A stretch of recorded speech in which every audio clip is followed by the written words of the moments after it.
Vamos falar de uma coisa que faz bem para a saúde, para o corpo, para a mente, para a alma. O yoga surgiu na Índia, que é também berço das filosofias do budismo e do hinduísmo. A palavra é de origem sânscrita, uma língua presente na Índia e significa unir o ser humano à sua essência. Quem pratica yoga muitas vezes é visto como alguém tranquilo, sossegado, como você ouve por aí, zen. Mas esse não é o único benefício da prática, não. Além da harmonização geral do nosso organismo, o yoga aumenta a disposição, a flexibilidade, desenvolve a força e a inteligência muscular. Para falar mais sobre essa prática, eu recebo aqui, então, o terapeuta Cham. Seja bem-vindo, obrigada pela tua presença mais uma vez com a gente. Isso. Quem é ativo, né? Por exemplo, sorriso, é meio hiperativo, né? Sorriso. Eu. Quem mais que é meio hiperativo aqui na TV? Liliane Machado, o Thiago, não, o Thiago tinha que ser internado, o Thiago não tem solução. Quem mais que é hiperativo, assim? O Digno, também o nosso João Paulo, né? Acho que mais ou menos todo mundo trabalha em televisão é meio hiperativo, meio doidinho. Funciona yoga para esse tipo de gente que parece que não consegue não concentrar, mas se desligar de fazer 30 coisas ao mesmo tempo? Certo, então boa tarde, agradecemos pelo espaço. Essa é uma das dúvidas recorrentes para as pessoas com as quais a gente conversa. A gente fala, vamos fazer uma prática de yoga? Não, mas eu sou muito agitado, eu não vou conseguir ficar parando lá meditando. E a gente fala, olha, vamos fazer uma prática para você primeiro experienciar o que é a prática. Então a gente estava conversando, existem práticas que são um pouco mais lentas, um pouco mais contemplativas, movimentos bem suaves, né? E assim como existem também movimentos e práticas que são mais dinâmicas e que vão privilegiar, mais fortes, e que vão privilegiar pessoas que já, de repente, já têm até um preparo, ou pessoas que precisam de um movimento de forma inicial. Apesar de que essas pessoas mais agitadas, que elas vão também conseguir perceber benefícios ao entrar numa postura, por exemplo, onde você precisa permanecer e com força, ou seja, com foco, com a consciência na sua respiração, e aquilo começa a fazer a transformação que é um dos benefícios do yoga. É autoconhecimento puro do próprio corpo, a gente, por exemplo, a própria respiração. Sim. A gente não presta atenção, a gente respira automaticamente, respira errado normalmente, mas se a gente parar para prestar atenção, por exemplo, na respiração, a gente começa a entender o corpo da gente. Essa talvez uma das grandes buscas? Isso é uma coisa interessante, porque eu poderia dizer que o yoga seria uma prática de autoconhecimento intensiva, já que você é colocado na sua própria presença. E muitas vezes a gente pensa no nosso dia e pensa, nossa, como é que eu cheguei aqui? Estava dirigindo, não percebi nada no caminho, e parece que nós não estávamos lá.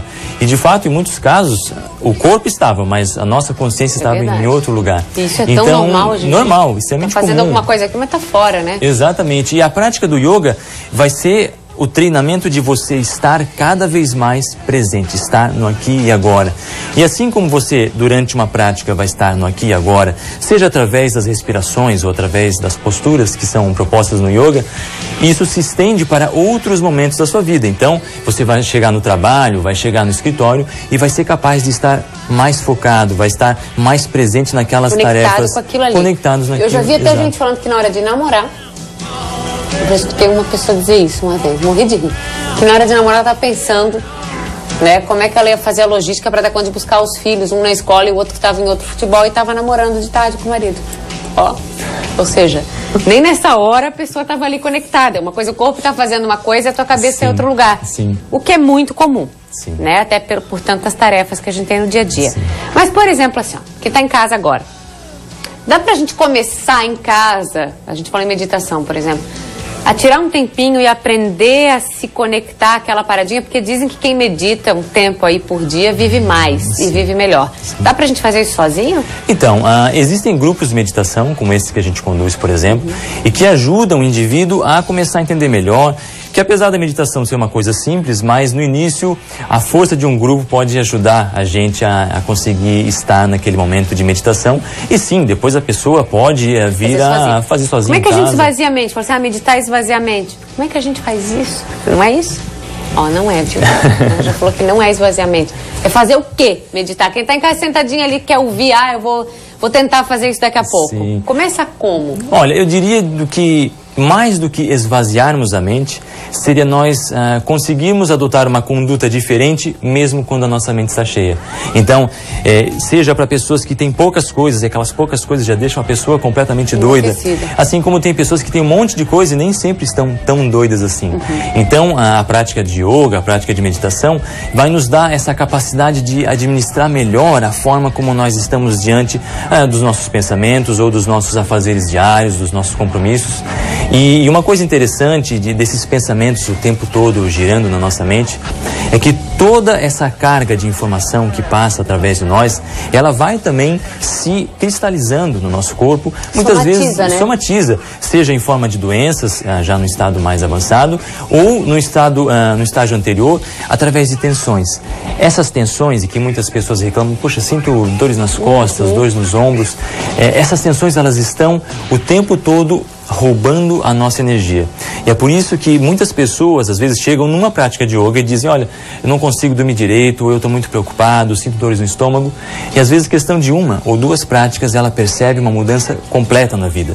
E é claro que não foram apenas as posturas físicas, mas sim algum desligamento dessas tensões e a forma como ela se coloca diante dela mesma, e aos poucos vai mexendo nessas emoções cristalizadas no nosso corpo. Então, é a mente trabalhando a favor do corpo. Exatamente, fazendo o caminho inverso daquilo que nós criamos. As emoções criaram as tensões, através do desfazimento dessas tensões nós conseguimos também criar mais espaço na nossa vida em nível astral ou nível mental, por exemplo. Quando a gente pensa em meditar, né, já pensa em fazer assim, perninha meio que dobrada, assim, tem como é flor de lótus essa posição, né, e ali a pessoa paradinha e tal. E uma vez eu ouvi uma pessoa falando numa entrevista no programa nacional, e que entendia muito do assunto, não vou lembrar agora o nome, mas que dizia o seguinte: eu consigo meditar no carro. Enquanto eu estou, por exemplo, no trânsito de São Paulo, eu consigo tirar aqueles minutos para meditar. Era um professor, enfim, alguém que, né, claro, evoluído nesse sentido, consegue fazer.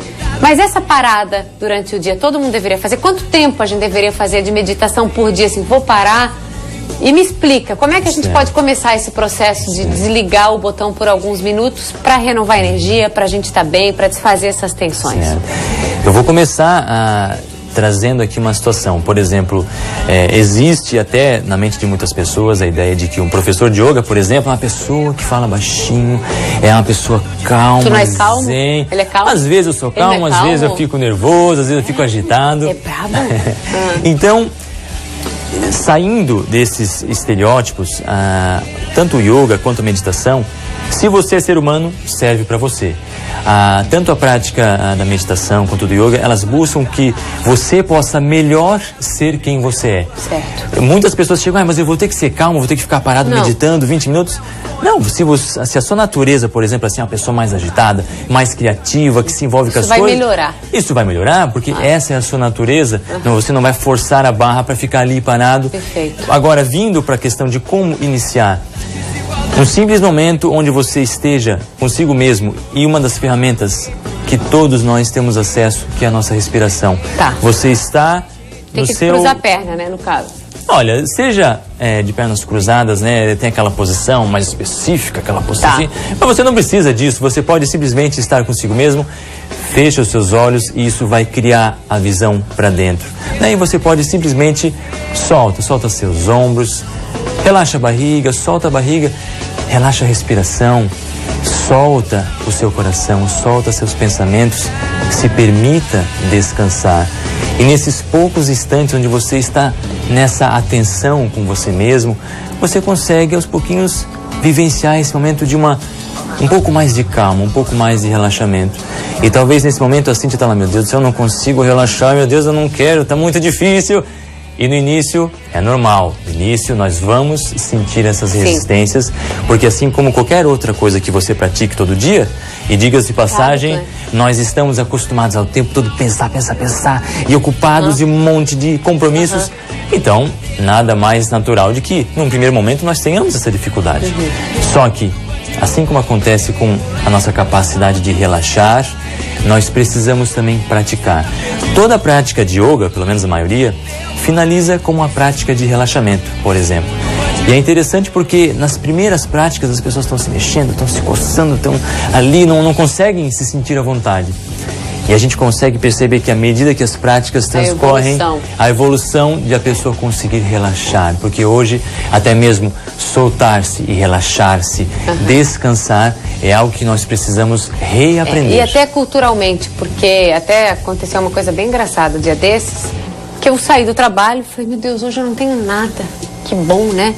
E aí eu fui pra casa, tomei banho, botei uma roupa confortável, liguei a televisão e fui ver filme.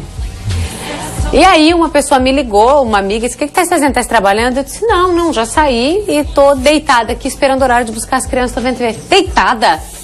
Sim, tô vendo filme. Como tá vendo filme? Hoje é terça-feira, tá louca? Deitada? Tem tanta coisa pra fazer. E parece que é uma ofensa até hoje em dia você tirar um tempo e dizer, não, eu não quero fazer nada hoje.